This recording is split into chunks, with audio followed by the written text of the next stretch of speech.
যে মানুষটির জন্ম না হলে আমরা আজকে বাংলাদেশের নাগরিক হতাম না, যে মৌলানা ভাসানীর জন্ম না হলে পাকিস্তান হতো না, পাকিস্তান না হলে বাংলাদেশ হতো না, বাংলাদেশ না হলে আজকের আমাদের এই অবস্থা হতো না। তার অনাদর দেখে খুবই কষ্ট লাগে, খুব খারাপ লাগে।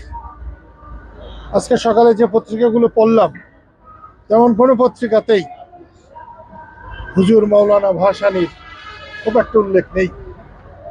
দু একটাতে আছে খুব ছোট করে, একটা দুটাতে দেখলাম সেই ভিতরে।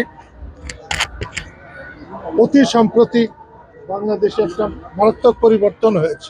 ইডেন বে কক্সবাজার সমুদ্র সৈকতের উপর নিজেদের একটি ঠিকানা। মাত্র 5 লাখ টাকায় আপনিও হয়ে যেতে পারেন এই হোটেলের মালিক। কিন্তু অতীতকে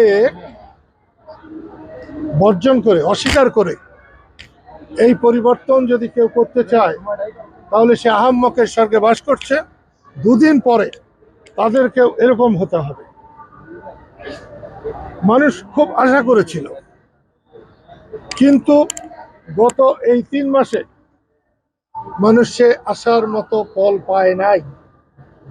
সাধারণ মানুষের যে উপার্জন, তারা বাজারে যেতে পারছে না, তারা স্ত্রী পুত্র পরিবার নিয়ে খেতে পারছে না ভালোভাবে। তারপরেও মৌলানা আব্দুল হামিদ খান ভাসানী, ওলিয়ে কামেল, এরকম জনগণের বন্ধু এই উপমহাদেশে খুব কম আছে। আমি আল্লাহর কাছে প্রার্থনা করি, আল্লাহ যেন তাকে ব্যস্তবাসী করেন, তার উসিলায় বাংলাদেশের মানুষকে শান্তিতে রাখেন। যারা সরকার চালাচ্ছেন, আমি তাদেরকে অনুরোধ করব, তারা যেন দেশের মানুষের কথা বিবেচনা করেন। ক্ষমতা কারো জন্য চিরস্থায়ী নয়, যারা ছিলেন তাদের জন্য যেমন নয়, আজকে যারা এসেছেন তাদের জন্য চিরস্থায়ী নয়। সেই জন্য দেশের মানুষের কথা চিন্তা করুন, মানুষকে সম্মান করুন, অতীতকে সম্মান করুন। যাদের এই দেশের জন্য অবদান আছে তাদেরকে যথাযোগ্য সম্মান দিয়ে রাষ্ট্র চালাবার চেষ্টা করুন।